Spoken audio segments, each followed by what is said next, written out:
Un tiempo de niebla. Qué curioso que has usado esta expresión en tu oración, porque así es como pensaba empezar, justamente, y no habíamos hablado de antemano. La realidad actual de los estudiantes que estáis viviendo es complicada y quería empezar diciendo es como un paisaje lleno de niebla, una carrera llena de obstáculos.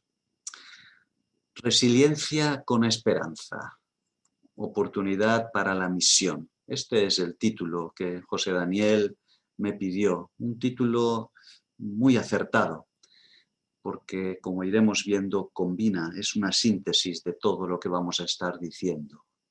Y yo le he añadido un subtítulo que quiero destacarlo con mayúsculas. Jesús, modelo de resiliencia. Jesús, modelo de resiliencia.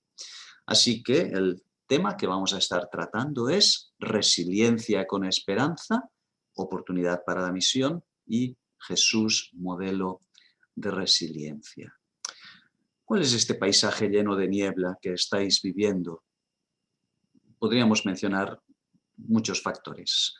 La incertidumbre ante el futuro, la frustración por lo que implica la enseñanza online, la dificultad para conocer a otros estudiantes, por lo menos en el contacto vis a vis, cara a cara, la soledad y la imposibilidad de estudiar en grupo, las perspectivas económicas, laborales pesimistas, el abandono de los estudios. Creo que he mencionado 7 u 8 factores que producen niebla en la situación actual.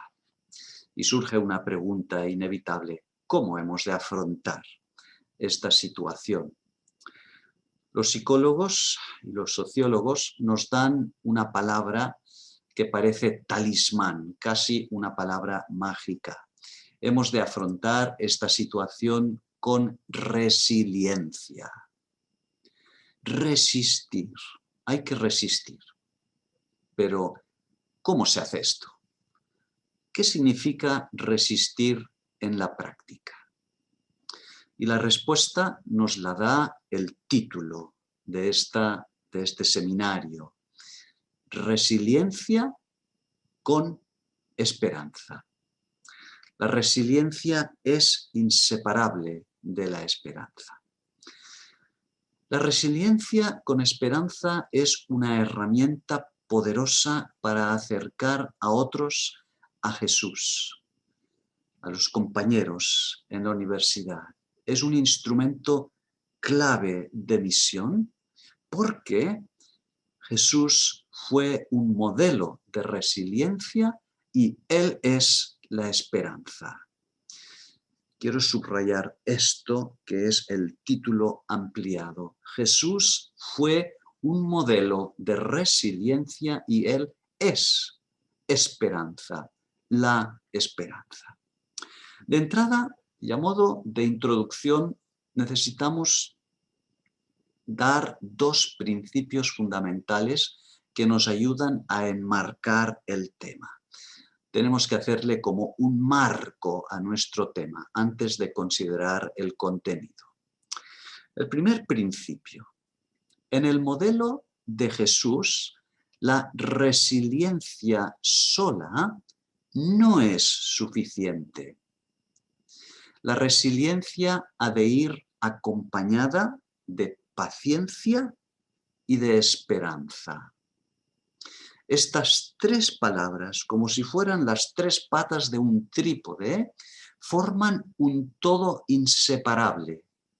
Este triángulo divino, es el que vemos de forma majestuosa, brillante en la vida de Jesús. Y son estas 3 palabras juntas y el modelo de Jesús el que nos marca el camino, nos muestra no solamente cómo hemos de esperar, cómo hemos de vivir en este mar de niebla, sino también qué hemos de esperar en estas luchas y en esta frustración. El segundo principio que nos ayuda a enmarcar nuestro tema a modo de introducción. Jesús no es solo un modelo del pasado cuyo ejemplo nos inspira como otros personajes históricos. Un Gandhi, un Martin Luther King, estos grandes modelos, en este caso modelos podrían ser de resistencia. Jesús no es solo un modelo histórico que nos da inspiración. Jesús, el Cristo resucitado, vive hoy. Jesús vive hoy y por supuesto que nos da su ejemplo, nos es un modelo, pero también da su poder y su fortaleza. Podríamos decir que Cristo vive por la fe dentro de nuestro corazón. Cita textual de Efesios 3:17.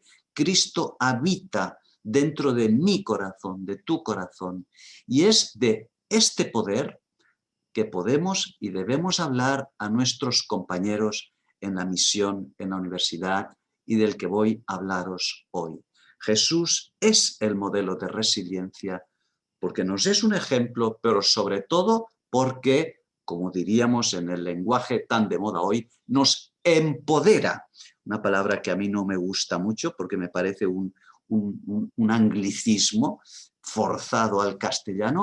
Jesús nos empodera, entre comillas, nos da poder para desarrollar paciencia, resiliencia en la prueba y esperanza. Y veremos que en la medida que experimentamos esto, esta esperanza, esta paciencia, descubriremos que el Jesús que vive en mí puede transformar nuestras adversidades en oportunidades.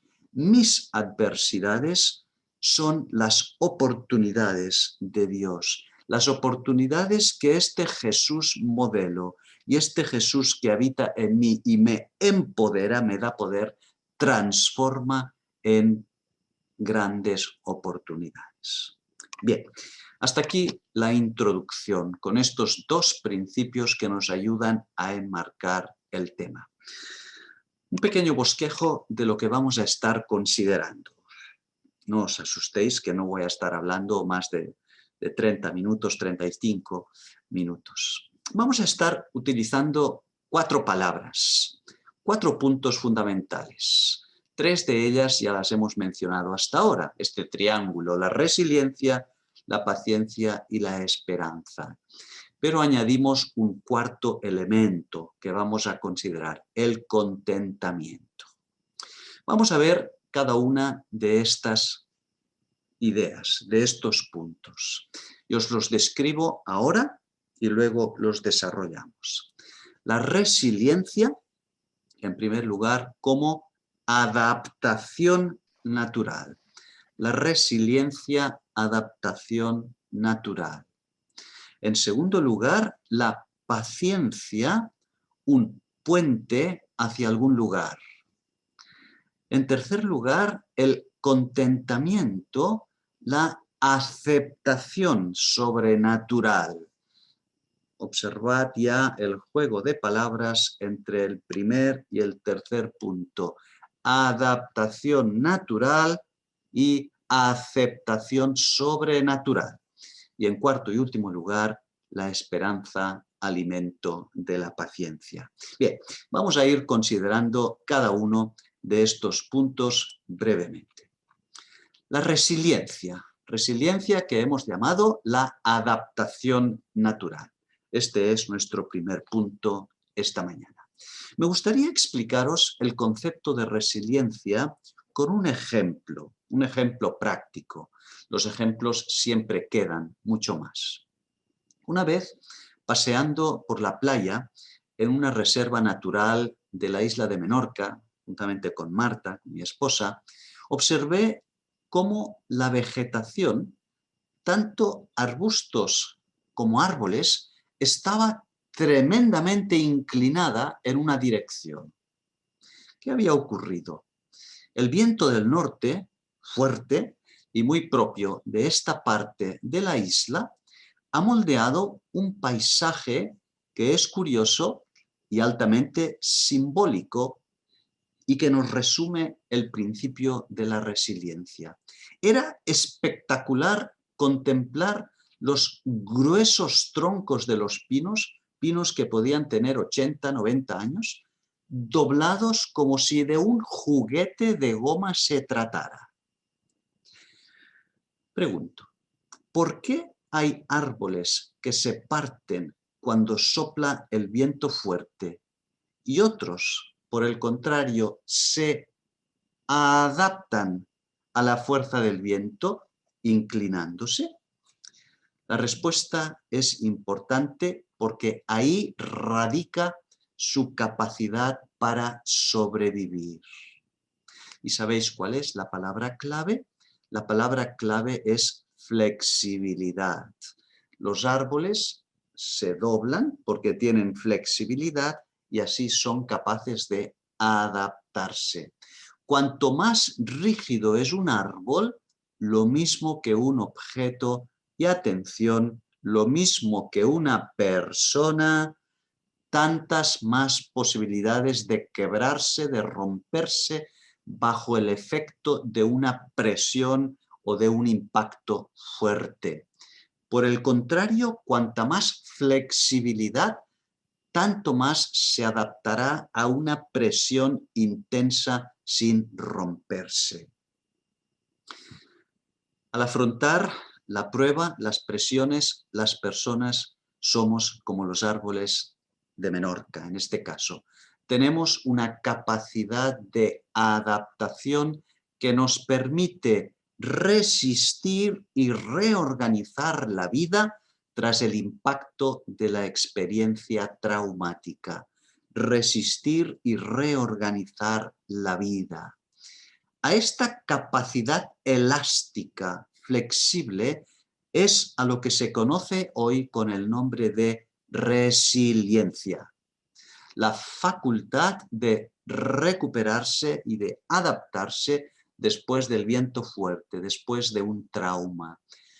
Una persona resiliente viene a ser como los árboles de Menorca. Ante el embate del viento se adapta. Espero que el ejemplo de los árboles os haya ayudado a entenderlo. Pero en el ser humano la resiliencia sola no basta. Si no va acompañada de algo más, puede acabar en resignación, estoicismo en el mejor de los casos o también en fatalismo, amargura y nihilismo en el peor de los casos. Por tanto, y siguiendo con el desarrollo de nuestro título, la resiliencia es necesaria, pero no es suficiente. La resiliencia se basa en un concepto materialista evolutivo del ser humano. De hecho, la palabra original, resiliencia, proviene de la metalurgia y de la física. El objeto que recibe un golpe y la capacidad de amoldarse, etc. La palabra original se adaptó más tarde a la conducta humana. Fue el neuropsiquiatra francés de origen rumano, judío, Boris Cyrulnik, quien lo acuñó por primera vez en su famoso libro Los patitos feos, un formidable estudio de los niños que sobrevivieron al Holocausto, a los campos de concentración nazi. Cyrulnik estudió cuidadosamente durante años la capacidad de adaptación y de supervivencia de estos niños y a esta capacidad la denominó resiliencia. No es casualidad que hoy este concepto se ha puesto tan de moda. Todo el mundo habla de resiliencia en medio de la pandemia. Se ha puesto de moda sin una discriminación crítica, que es la que os propongo en este primer punto hoy. Encaja bien con la forma de pensar, la cosmovisión del mundo que se basa en una antropología, un concepto del ser humano puramente materialista. Somos un puñado de genes y células. Somos el mono más desarrollado. Es por esto que se habla solo de resiliencia, igual que los árboles, igual que los objetos, pero las personas, los seres humanos, necesitamos algo más, porque somos algo más que árboles o metales. Por esto, ello nos lleva al segundo punto, la paciencia, resiliencia, la adaptación natural. Pasamos a la paciencia. La paciencia, y he titulado a este punto, la paciencia puente hacia la aceptación. Os he dicho que la paciencia era un puente hacia alguna parte. Ahora desvelamos cuál es el destino. La paciencia puente hacia la aceptación. Más allá de la resiliencia, debemos desarrollar paciencia. La paciencia es el ingrediente emocional y espiritual que nos distingue de los animales y los objetos al afrontar un trauma, un golpe. Si la resiliencia es una reacción instintiva, la paciencia es la reacción distintiva de los humanos en la prueba. Voy a repetir este concepto. Si la resiliencia es una reacción instintiva de los animales, de los árboles, una adaptación natural, la paciencia es la reacción distintiva que nos hace humanos en la prueba. Y como hemos dicho, constituye un puente necesario hacia el tercer punto, la aceptación que veremos después. Hemos dicho que Jesús es el modelo de resiliencia y Jesús es el modelo de resiliencia, acordaos del título, porque Él fue un modelo de paciencia.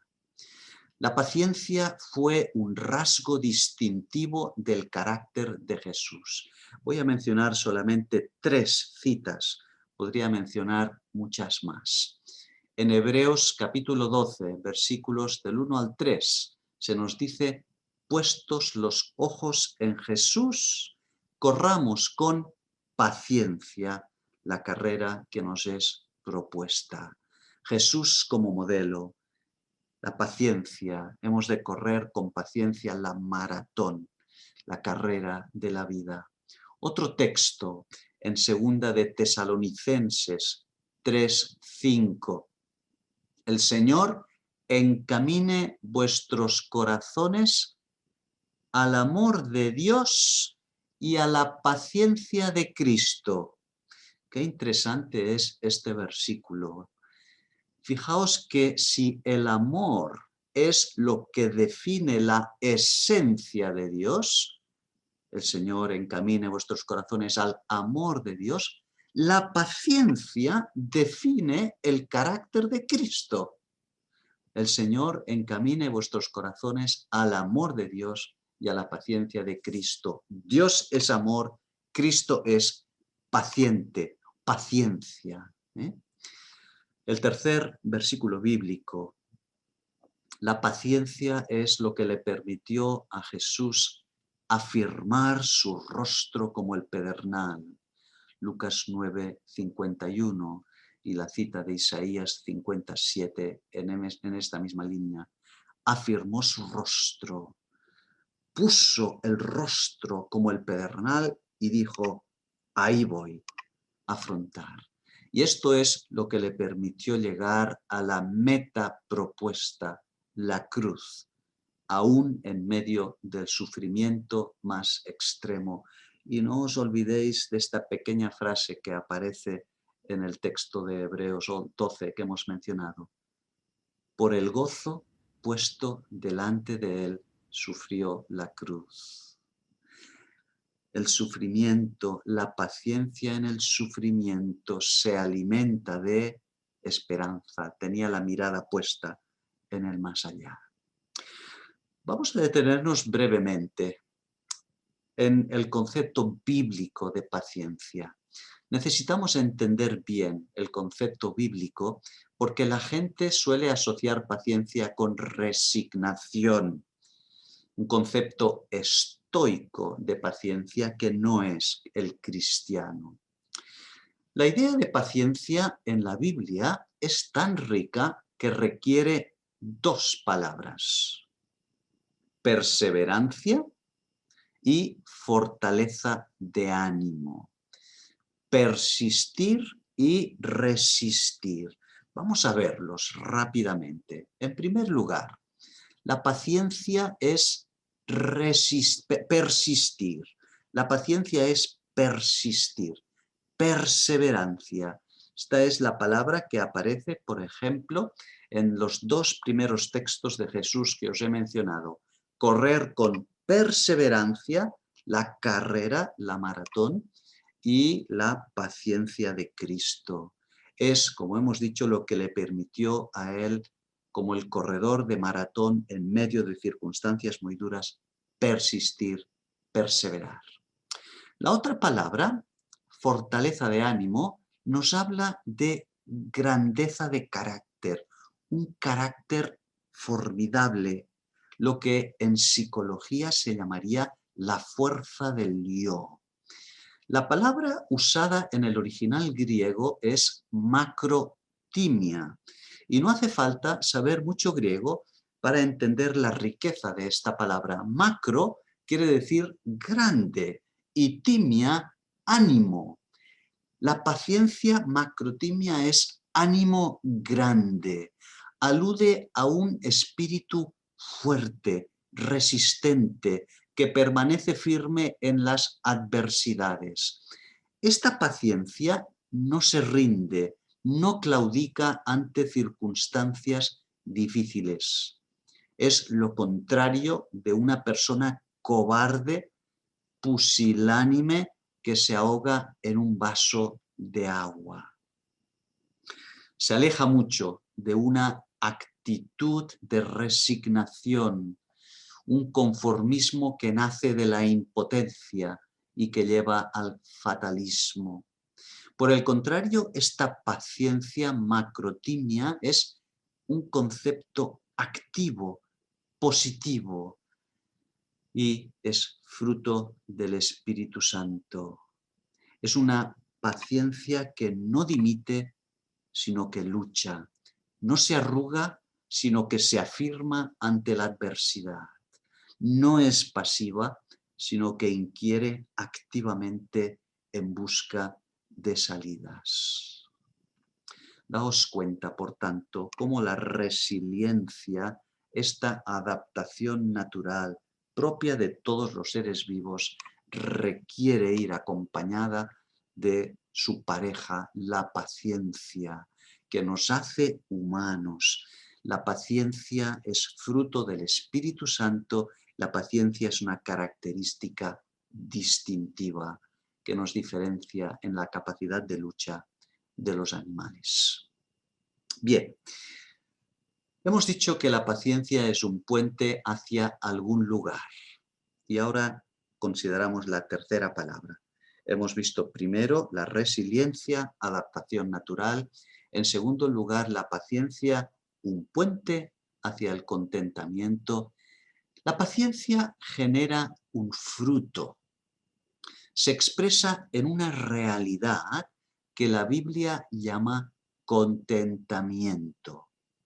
El contentamiento es la expresión visible de la paciencia. Por ello, introducimos este tercer aspecto, nuestro tercer punto esta mañana, y que lo titulamos Contentamiento, dos puntos, la aceptación sobrenatural. Aunque sea repitiendo, pero creo que es importante que cuajen las ideas. Si la resiliencia es adaptación natural, el contentamiento es aceptación sobrenatural, fruto de esta paciencia divina en su origen, marca de Cristo y fruto del Espíritu Santo, la Trinidad entera. Dios la da, nos la encarna Cristo y la hace fructificar en nosotros el Espíritu Santo. ¿Recordáis aquel texto formidable de Pablo en Filipenses 4, versículos del 11 al 13, pasaje que probablemente algunos de vosotros conoceréis de memoria?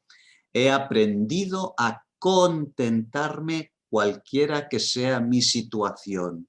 Sé vivir humildemente y sé tener abundancia. En todo y por todo estoy enseñado. Y termina este inspirador pasaje diciendo: todo lo puedo en Cristo que me fortalece. ¿Recordáis lo que decíamos al principio? Jesús nos empodera, nos da poder.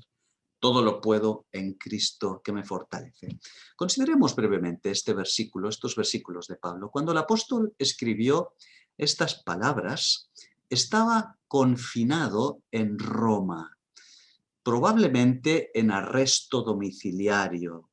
Casi seguro que no era propiamente la cárcel, sino en arresto domiciliario. En cualquier caso, una reclusión involuntaria en circunstancias duras como las que nosotros hemos vivido y aún estamos viviendo con la pandemia, con el confinamiento involuntario. ¿De dónde le venía a Pablo la fortaleza para enviar un mensaje tan sereno, tan positivo, en medio de su mar de niebla? Él mismo nos da la respuesta. He aprendido a contentarme. La palabra original, contentamiento, tiene una connotación muy interesante de independencia.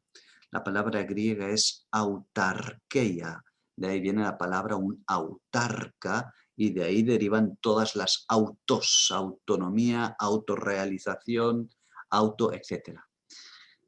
El contentamiento es no depender de las circunstancias, no quedar atrapado, ligado por los problemas. Aprender contentamiento, por tanto, es lograr una actitud de cierta independencia de los acontecimientos vitales, lo que nos ocurre, y no dejarse atrapar por ellos. En otras palabras, el contentamiento nos lleva a ver, pensar y vivir en cualquier situación, especialmente las de lucha o prueba, ver, pensar y vivir de forma diferente el trauma, el golpe. En nuestros días hablaríamos de aceptación. El concepto que más se le acerca al concepto de contentamiento es aceptación. Pero una aceptación, recordad que es fruto de la paciencia descrita como macrotimia, ánimo grande, fortaleza de ánimo, una aceptación que no es resignación, ni fatalismo, ni pasividad. La aceptación, contentamiento, uso las dos palabras aquí como sinónimos, es, y voy a repetir esta idea porque es importante, la aceptación, el contentamiento es la convicción profunda de que Dios obra sus propósitos en mi vida, no a pesar de las circunstancias, sino a través de ellas. Repito esta definición que forma parte de mi propia experiencia personal. La aceptación, el contentamiento, es la convicción profunda de que Dios obra sus propósitos en mi vida, no a pesar de las circunstancias, sino a través de ellas. Permitidme poner esta definición con una metáfora, una ilustración que espero, deseo que os haga bien y que os sirva para compartir vuestra fe con vuestros compañeros de clase. Nosotros como creyentes tenemos la convicción de que para Dios no hay material de desecho en nuestra vida. No hay momentos, periodos basura. Dios lo aprovecha todo, lo recicla todo para nuestro bien. Podríamos decir que Dios es el gran reciclador, especialista en transformar nuestras adversidades en oportunidades, como decíamos al principio. Esta es la esencia de la aceptación. Para Dios no hay material de desecho en mi vida, en nuestra vida. Y Pablo concluye el texto con una frase que ha inspirado a millones de personas a lo largo de 20 siglos. Todo lo puedo en Cristo que me fortalece. Es decir, puedo ser más fuerte que cualquier adversidad, sobreponerme a cualquier circunstancia cuando estoy en Cristo, conectado. Esta conexión sí que importa. Ahí sí que importa no quedarse sin conexión. La cobertura, el wifi celestial, estar en Cristo. Esto sí que es realmente crucial en nuestra vida. Y ahí es donde vemos con mayor intensidad la diferencia entre la resiliencia, mera adaptación natural instintiva, con la paciencia y el contentamiento, esta aceptación genuina sobrenatural. Estar en Cristo es la fuente de nuestra paciencia y de nuestro contentamiento. Bien, pasamos al cuarto y último punto, muy brevemente, y os pido un pequeño esfuerzo, nada más que de 5 minutos, no más, de 5 minutos. Hemos hablado de resiliencia, hemos hablado de paciencia, hemos hablado de contentamiento o aceptación, pero en el título recordad que había una palabra muy importante, resiliencia con esperanza. Seguimos a Jesús, nuestro modelo. Jesús tuvo una resiliencia increíble, puso su rostro como el pedernal, porque fue un modelo de paciencia. Su paciencia formaba parte de su esencia y esto le llevó al contentamiento, a la aceptación. Padre, si es posible, pase esta copa de mí, pero no se haga mi voluntad, sino mi aceptación plena, profunda. Pero todo esto tiene un motor. La resiliencia, la paciencia, el contentamiento se nutren de algo. Y ahí entra nuestro último punto, la esperanza, alimento de la paciencia. La paciencia, el contentamiento, es inseparable de la esperanza. De hecho, se nutre de esperanza y a su vez genera esperanza en un glorioso feedback divino. Si queréis ampliar esto, como hice en la conferencia paralela, parecida a esta, con los graduados en GBG en octubre, el texto base en aquella ocasión era Romanos 5, versículos 4 y 5. Romanos 5, 4 y 5, os animo a que consideréis este texto, el feedback glorioso de la paciencia y la esperanza. Y es ahí donde podemos decir, como decíamos aquel día, que la paciencia y la esperanza se funden en un abrazo. Estamos necesitados de abrazos, estamos necesitados de liberar oxitocina en este tiempo de confinamiento y de pandemia. Pues hay un abrazo que indudablemente libera oxitocina y nos da mucho alimento espiritual. Y es cuando la paciencia y la esperanza se funden. Y ahí llegamos al clímax de nuestra vida. La esperanza le es a la vida lo que el oxígeno a los pulmones, como dijo el teólogo Emil Brunner. Pero la pregunta clave es, ¿qué esperamos? Y esta es la pregunta que hemos de hacerles a nuestros compañeros en la universidad. O mejor aún, ¿en quién esperamos? Nuestra esperanza, por supuesto, tiene una dimensión presente. Recordad cómo empezábamos la exposición esta mañana, el mar de niebla de los problemas, el paisaje que nos invade como estudiantes en el año en el que estamos, 2021. En este caso esperamos ansiosos el final, pues, de la incertidumbre, de la soledad, de no poder estudiar de forma presencial, en fin, todo lo que hemos mencionado. Pero la esperanza sería incompleta si tiene solo una dimensión presente. esperando a Godot, escribió Samuel Beckett, el vacío existencial. La esperanza no puede esperar solo en el aquí y el ahora. La esperanza vuela más alto y se remonta a la eternidad. La esperanza no es completa si solo mira abajo, tiene que mirar arriba. ¿Por qué? Porque la vida en la tierra es un bien precioso, pero no es el bien supremo. El bien supremo es la vida eterna. La vida en la tierra es un bien precioso, pero no es el bien supremo.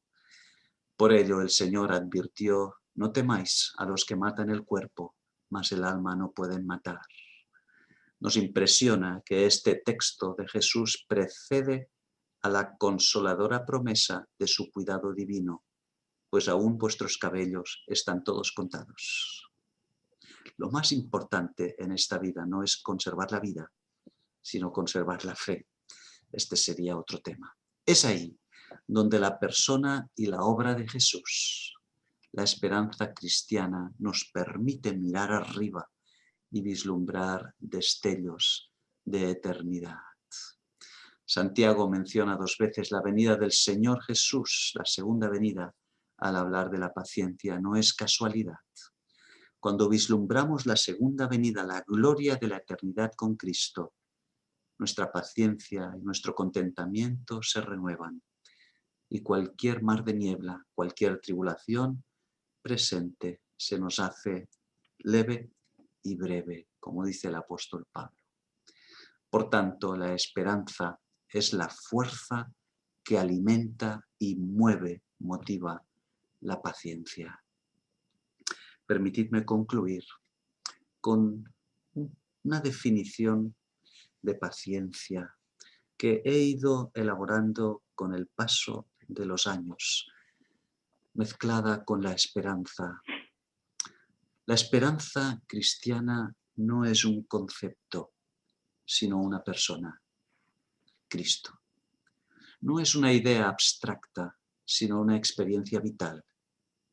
No está basada en un deseo futuro, sino en un hecho pasado.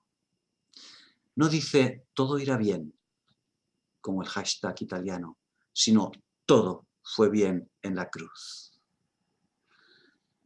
Lo que Cristo hizo un día y lo que sigue haciendo hoy es la base de la esperanza que fortalece nuestra paciencia, complementa nuestra resiliencia y nos lleva a una aceptación genuina.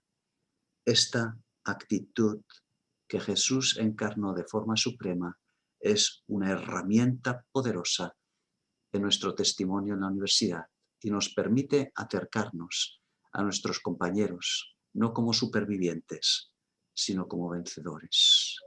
Que el Señor os ayude, mis queridos hermanos, amigos de GBU, jóvenes estudiantes, a llevar este poderoso mensaje del Evangelio que transforma vidas, del poder de Jesús, este curso y siempre.